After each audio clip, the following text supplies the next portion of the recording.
Hello. जी sir आ रही है। अच्छा, जी सर आ रही है। फेस का क्लियर हो गया जी? आइडिया कोई नहीं हुआ? What is face? हेलो। हाँ जी बताएं, जी शाबाश। सर। फेस का आइडिया क्लियर होगा, कंसेप्ट क्लियर है? जी सर। अच्छा, ये बताएं कि वाटर और ऑयल का मिक्सचर है तो इसमें कितने फेजेस होंगे?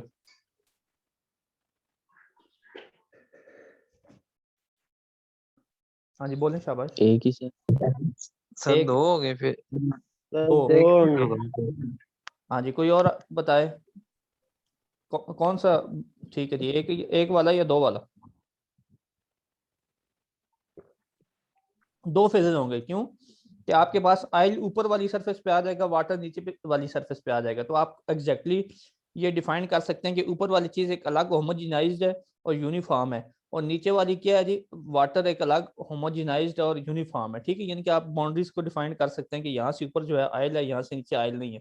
ठीक है, तो जो आपके पास कंप्लीटली होमोजिनाइज्ड और यूनिफॉर्म हो तो वो क्या होगा जी? आपके पास एक अलग फेस कंसिडर होगा। इट डजेंट मैटर कि वो लिक्विड है या सॉलिड है। ठीक है, यहाँ पे दोनों चीजें आपके पास लिक्विड है, लेकिन आपके पास ऑयल वाली एक अलग फेज और उसका बाउंड्री है, वो एक अलग होमोजिनाइज और यूनिफॉर्म है, और नीचे वाटर जो है वो अलग होमोजिनाइज और यूनिफॉर्म है। ठीक है, तो आपके पास दो फेजेस होंगे। अगर वाटर के अंदर मैं आइस डाल देता हूँ तो फिर कितने फेजेस हो जाएंगे जी?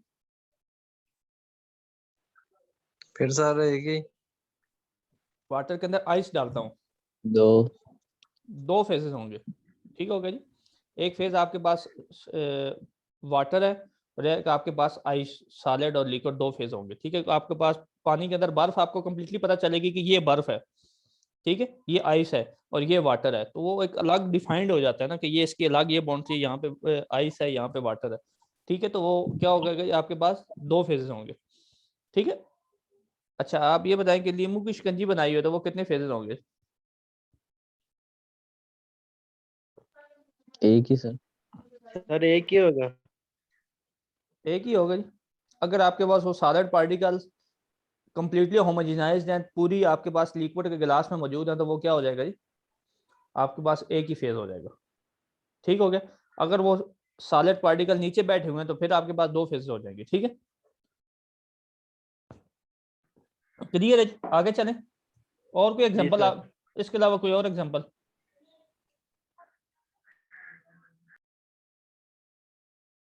ठीक है, ये आपके पास पेपर में आएगा इस तरह के क्वेश्चन। ठीक है जी, कि ये फलां चीज है तो उसके अंदर कितने फेजेस हैं। ठीक है। अब यहाँ पे एक और कंसेप्ट भी आता है जो आगे आपका यूज होगा, कि कंपोनेंट। ठीक है, अब मिसाल के तौर पर आपके पास वाटर और ऑयल है, तो आपके पास कंपोनेंट कितने होंगे जी? दो। दो कंपोनेंट होंगे। और फेजेस कितने होंगे? दो। दो। फेजेस भी दो होंगे। क्यों? ऑयल अलग फेज हो गया ऊपर सरफेस पे, और बॉटम पे क्या है जी? आपके पास वाटर है, वो एक अलग फेज हो गया। और कंपोनेंट क्या होता है जी? केमिकली जो कंपोनेंट है, ऑयल एक अलग चीज है और वाटर एक अलग चीज है, इसलिए दो कंपोनेंट हो गए। ठीक है। उसके अलावा अगर पानी के अंदर आइस डाल दूं, वाटर के अंदर आइस है, तो फिर क्या होगा जी? कितने कंपोनेंट हो गए? एक। दो। कंपोनेंट एक होगा। क्यों? जो आइस है वो भी वाटर से बनी है ना, और वाटर इट्स वो भी वाटर है, दोनों चीजें वाटर से बनी है, तो कंपोनेंट क्या होगा जी? एक एक एक होगा कंपोनेंट। एक। ठीक है। और फेजेस कितने होंगे जी? दो, वाटर और आइस। ठीक है। इसके अलावा आपके पास जो है साथ स्टीम भी आ गई है, तो फिर कितने? आपके पास एक मिक्सचर है लिक्विड का, सॉलिड का और गैस का, यानी कि स्टीम भी है, आइस भी है और वाटर भी है, तो फिर क्या हो जाएगा जी? कितने कंपोनेंट हो जाएंगे? फेजेस कितने होंगे? एक कंपोनेंट तीन फेजेस। एक कंपोनेंट और तीन फेजेस होंगे। ठीक है जी। अगर फॉर एग्जांपल लीमू की शिकंजी है तो उसके अंदर कितने फेजेस हैं, कंपोनेंट कितने हो जाएंगे? दो कंपोनेंट एक फेज। फेज एक हो जाएगा अगर वो कंप्लीटली होमोजेनाइज्ड है। और कंपोनेंट कितने हो जाएंगे? जो सॉलिड पार्टिकल जो उसके अंदर लीमू के नजर आ रहे होंगे, वो क्या होगा जी? एक अलग कंपोनेंट है। और जो है वाटर क्या होगा जी?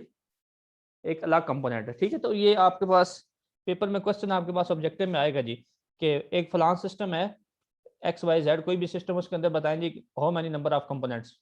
How many number of phases. तो ठीक है, तो आपने ये आपको पता होना चाहिए कि उसके अंदर कितने कंपोनेंट है, कितने फेजेस है। अगर आपके पास कोई कंफ्यूजन है जी तो आप पूछ सकते हैं, नहीं तो फिर मैं आगे चलूँ जी। Move forward,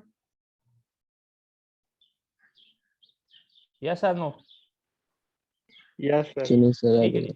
ideal gas, the most famous and widely use equation that relates the pressure, volume, number of moles and temperature for a gas is the ideal gas law।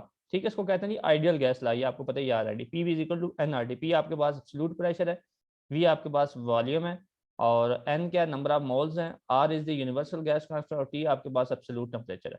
तो ये आपने चीज़ याद रखनी है कि एब्सोल्यूट प्रेशर है और absolute temperature है।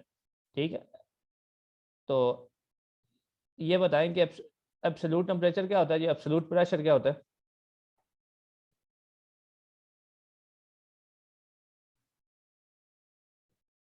बता सकते हैं जी? एब्सोल्यूट टेम्परेचर सर जो केल्विन में होता है। जी, जब आप एब्सोल्यूट प्रेशर पास्कल। अगर आप उसके अंदर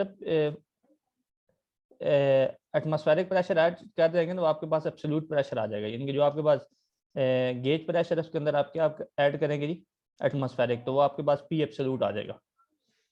ठीक है, अगर आपके पास टेम्परेचर है 25 डिग्री सेंटीग्रेड, आप 273 केल्विन ऐड कर देंगे तो वो आपके पास 298 kelvin, that one is absolute temperature. ठीक है, इस तरह डिग्री फ़ारेनहाइट है तो रेनकाइन ऐड कर देंगे तो वो भी क्या हो जाएगा, आपके पास एब्सोल्यूट बन जाएगा। जिसका एब्सोल्यूट 0 पे हो वो क्या होता है जी, एब्सोल्यूट टेम्परेचर। वो दो चीज़ें, दो हैं आपके पास टेम्परेचर, एक वो आपके पास है केल्विन में और एक आपके पास किस में है जी, ये रेनकाइन। हाँ, ये दोनों इनका एब्सोल्यूट 0 पे होता है, इसलिए इनको क्या कहते हैं जी, एब्सोल्यूट टेम्परेचर। फ़ारेनहाइट और जो है डिग्री आपका एब्सोल्यूट 0, वो 0 पे नहीं होता। ठीक है, वो माइनस में आ जाएगा समथिंग। ठीक है, तो इसलिए वो क्या होगा जी, आपके पास एब्सोल्यूट टेम्परेचर स्केल नहीं है, उसमें आपको केल्विन या रेनकाइन ऐड करना पड़ेगा। इसके बाद नीचे है जी, you can find the value of R in various unit inside the front cover of this book. ठीक है, sometime ideal gas law is written है। अच्छा, अब आइडियल गैस लॉ को हम इस फॉर्म में लिखते हैं जी, ये बता सकते हैं जी इसको किस तरह कन्वर्ट किया है। V P multiplied by V cap is equal to R day. ये वी कैप क्या होता है जी? सर दिया गया शायद जी n is equal to 1 sir V over N, मेरे ख्याल वी ओवर एन को लिखा उन्होंने। हाँ, वी ओवर एन होता है जी, वी कैप क्या होता है जी, वी ओवर एन। ये नीचे आपके पास लिखा हुआ है स्पेसिफिक मोलर वैल्यू। स्पेसिफिक का मतलब है कि आपने कोई चीज़ स्पेसिफाइड कर दी है, एग्जैक्ट कर दी है। फॉर एग्जांपल आप अगर आपने खाना खिलाना है तो आपने कहा जी 2 रोटियां हर बंदे को स्पेसिफाइड कर दी है। ठीक है जी, वो अमीर है, गरीब है, छोटा है, बड़ा है, आपने you have to deliver 2 breads. ठीक है, तो आपने 2 रोटियां उसको देनी है, वो दैट वन इज स्पेसिफिक। अगर आपने पानी का एक गिलास स्पेसिफिक कर दिया तो आपके पास क्या जी, वो स्पेसिफिक हो गया। ठीक है, इस तरह आपने वॉल्यूम पर मोल, यानी कि 1 मोल, यानी कि 1 मोल का कितना वॉल्यूम है तो वो स्पेसिफिक हो गया। ठीक है, तो आप वो कैटेगरी आप जनरली अप्लाई कर लेंगे। ठीक है, तो उसको क्या कहते हैं, स्पेसिफिक मोलर वॉल्यूम।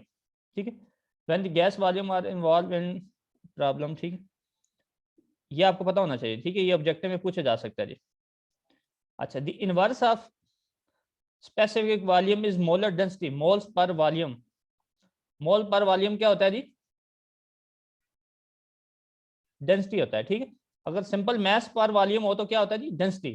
ठीक है ना, अगर मैस की जगह मोल्स कर दें तो फिर मोलर डेंसिटी बन जाएगा। ठीक है, तो आपने ऊपर मोल देना, नीचे वॉल्यूम लेना। क्लियर हो गए?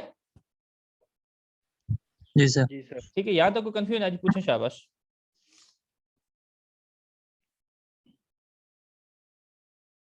आगे आ जाए जी, ये यहाँ से पढ़ रहा हूँ जी। What are the conditions, what are the conditions for a gas to behave as predicted by ideal gas law? The major ones for a gas to ideal gas to be ideal are as follow। यानी कि कौन कौन सी conditions हैं, नीचे 3 इसमें major condition दी हुई हैं कि जिनकी बेस पे वो क्या है जी, कोई भी गैस को आप कह सकते हैं कि that one is an ideal gas. ठीक हो गया जी। The molecules don't occupy any space, they are infinitesimally small, यानी कि वो इतने स्मॉल है वो कोई स्पेस ऑक्युपाई नहीं करते हैं। ठीक है, उसको वो कौन सी गैस होगी, आइडियल गैस, ठीक है। No attractive forces exist between the molecules, so the molecules move completely independently of each other, यानी कि उनके पास they don't have any attraction between the molecules, ठीक है। बिटवीन द मॉलिक्यूल्स आपके पास अट्रैक्शन नहीं है, ठीक है, अट्रैक्टिव फोर्सेस मौजूद नहीं है, तो वो भी कौन सी गैस होगी, ये भी किसकी कंडीशन होगी, आइडियल गैस के, ठीक है। उसके बाद क्या है जी, तीसरी कहते हैं the gas molecule move in random straight line motion and the collision between the molecules and between the molecules and walls of the container are perfectly elastic. Perfectly elastic क्या मतलब आता है जी? What is perfectly elastic? Sir collision में energy नहीं loss होती। हाँ जी, जो उनके दरमियान जो वो आपस में कोलाइड करते हैं, तो वो उनके दरमियान जो है कोलिजन के दरमियान एनर्जी ना वो गेन करते हैं ना वो लॉस करते हैं, ठीक है। आगे देख लें, several equivalent standard states known as standard condition, SC आप कहते हैं स्टैंडर्ड कंडीशन, ठीक है, या STP स्टैंडर्ड टेम्परेचर प्रेशर, ठीक है। ये इसको क्या कहते हैं, स्टैंडर्ड कंडीशन, ठीक है। ये मुख्तलिफ यूनिट्स में मुख्तलिफ होंगी। Of temperature and pressure have been specified for gases.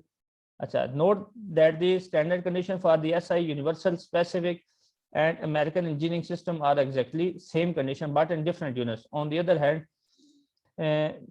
the natural gas industry use a different reference temperature 15 degree Fahrenheit but the same reference pressure is 1 atm, यानी कि नेचुरल गैस इंडस्ट्री जो है आपके पास, वो आपके पास रेफरेंस टेम्परेचर 15 फ़ारेनहाइट यूज करते हैं और 1 atm प्रेशर। आपके पास आम जो है, वैसे ये नीचे टेबल दिया हुआ है, ठीक है। Common standard condition for the ideal gas, SI में आप क्या टेम्परेचर होता है उसका 273 और प्रेशर कितना है 101.3 किलो पास्कल और ये 22.415 मीटर क्यूब पर किलोग्राम मोल, ये आपके पास स्पेसिफिक वॉल्यूम है। Universal scientific American universal scientific 0.0 degree centigrade 760 mercury, American में आपके पास 496 है, 1 atm है, नेचुरल गैस इंडस्ट्री में आपके पास, ठीक है। ये आपके पास, ये आपको पता होना चाहिए कि स्टैंडर्ड कंडीशन क्या होती है और अमेरिकन में क्या है, SI में क्या है, ठीक है। ये इसमें से भी ऑब्जेक्टिव पूछा जाएगा आपके पास पेपर से, साथ साथ अपने पास से ये लिखते जाएंगे, ठीक है। अच्छा,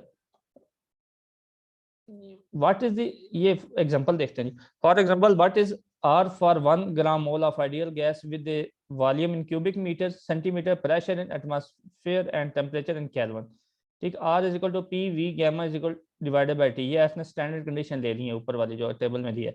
1 atm और 273.15 केल्विन टेम्परेचर और प्रेशर आपके पास 22.41 यहाँ पे मीटर क्यूब है ना, तो लेकिन यहाँ पे इसने पॉइंट ख़त्म कर दिया 22,415 सेंटीमीटर क्यूब, क्योंकि यहाँ पे ऊपर उसने कहा जी वॉल्यूम इन क्यूबिक मीटर आपने फाइंड करना है, ठीक है, और पर ग्राम मोल है, ठीक है।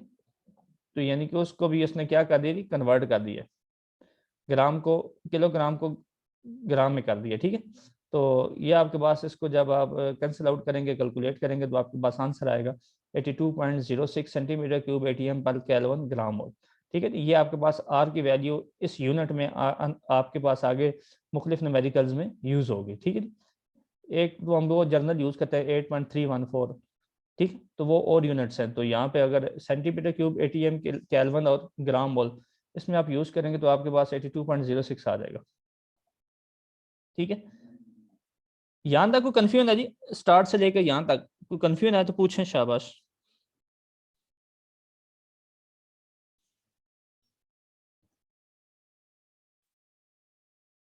जी आंसर इम्तियाज, हसनैन अजीज, सप्तान हैदर, आयशा कौसर, मरियम जुल्फ़िकार, ये कौन है जी, व्हाट मरियम जुल्फ़िकार, क्या आपकी क्लास की तो नहीं लगती मुझे, क्यों आंसर इम्तियाज, नहीं सर, ये कौन है, सीनियर होंगे सर। सीनियर सीनियर है शायद। सीनियर तो है ही कौन, थर्ड है सेमेस्टर सर। नहीं, सीनियर आपके पास आपसे ऊपर वाला बैच कौन सा है, अब बकर लोगों का, वहाँ पे तो कोई नहीं। सही सही है, मेरा सीनियर आप ने यूज किया था लैपटॉप, तो उन्होंने नेम चेंज किया था, मुझे अच्छा, नेम चेंज करने मेरा ये मेरा है। ठीक हो गया। अच्छा, मैंने कहा पता नहीं कौन है। अच्छा, कोई क्वेश्चन है तो पूछे, शाबाश जी। फिदारफ, आयशा कौसर, सप्तान, कोई क्वेश्चन नहीं यहाँ तक, आगे चलें, यस और नो। जी सर, आगे। ठीक हो गया जी। ये Yes, आपके sir. पास एग्जांपल है जी, वो फार्मूले की जो अभी तक हमने डिटेल पढ़ी है फार्मूला, उसकी एक एग्जांपल देखते हैं। Use of standard condition to calculate volume from mass. कहता है calculate the volume in cubic metre. ठीक है, क्यूबिक मीटर में आपने वॉल्यूम यूज करना है। Occupied by 40 kilogram of CO2 at standard condition assuming CO2 act as an ideal gas. ठीक है, अब आपने फाइंड करना है वॉल्यूम क्यूबिक मीटर में फाइंड करना है, और जब कि आपके पास मैस दिया हुआ है 40 kilogram of CO2, standard condition है जी। ठीक है, अच्छा सबसे पहले हमने क्या करना है जी, बेसिस ले लीजिए, बेसिस ने ले लिया 40 किलोग्राम ऑफ CO2। ठीक है, तो अब बताएं जी इसको किस तरह सॉल्व करेंगे, तो बता सकते हैं जी।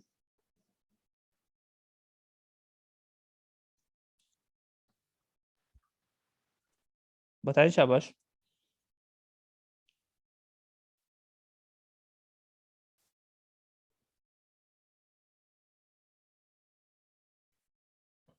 बता सकता है कोई, कुछ हो जाएगा नहीं होगा?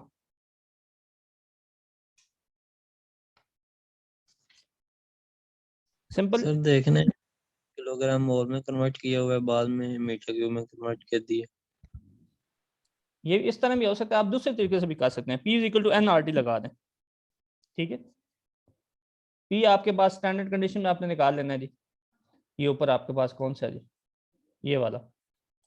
ठीक है, अच्छा टेम्परेचर भी आपके पास है, नंबर ऑफ मोल्स आपने यहाँ से निकाल लेने हैं।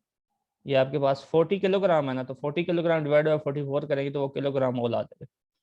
ठीक है जी, क्लियर होगा जी। किलोग्राम मोल यहाँ आपके पास आ गया, तो नंबर ऑफ मोल्स आपके पास निकल आएंगे, और P is equal to NRT direct लगा दे। N भी आपके पास आ गया, और यहाँ पे करके दिखा दो, ये हो जाएगा।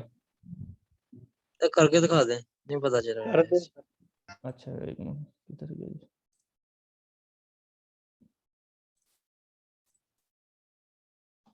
ये आपके पास है ना, P V is equal to NRT।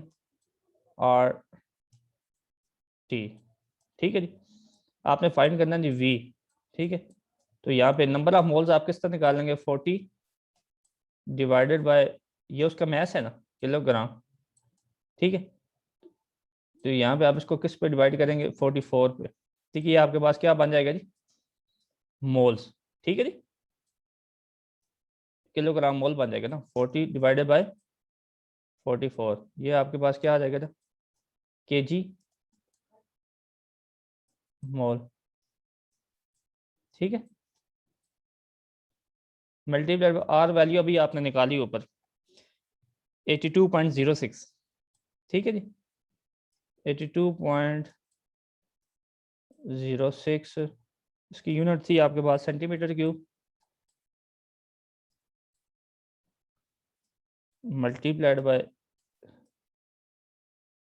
ATM divide क्या आपके पास केल्विन और ग्राम मोल। ठीक है जी, यहाँ तक क्लियर है जी। मल्टीप्लाइड बाय टेम्परेचर कर देंगे, यहाँ पे कर देते चलो। टेम्परेचर आपके पास कितना है जी, 273.15।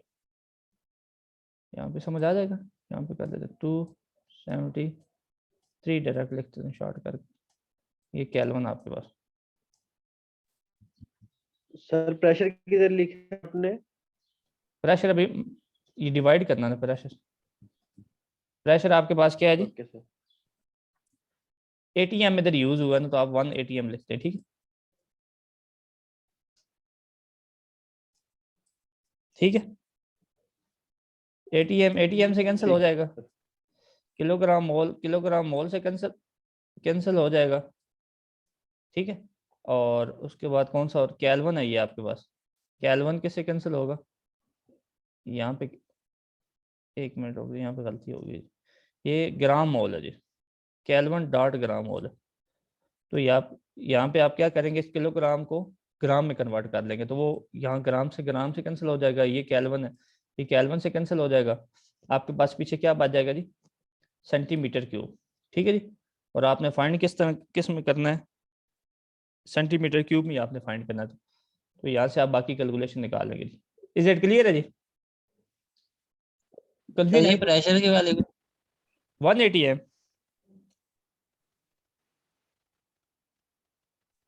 क्योंकि 101.3 है ना किलो पास्कल, तो ये किसके बराबर ये होता है? इधर प्रेशर की वैल्यू किधर है? ये नीचे डिवीजन पे यार, ये पीवी था ना, पी नीचे डिवाइड डिवीजन में आ गई है आपके पास।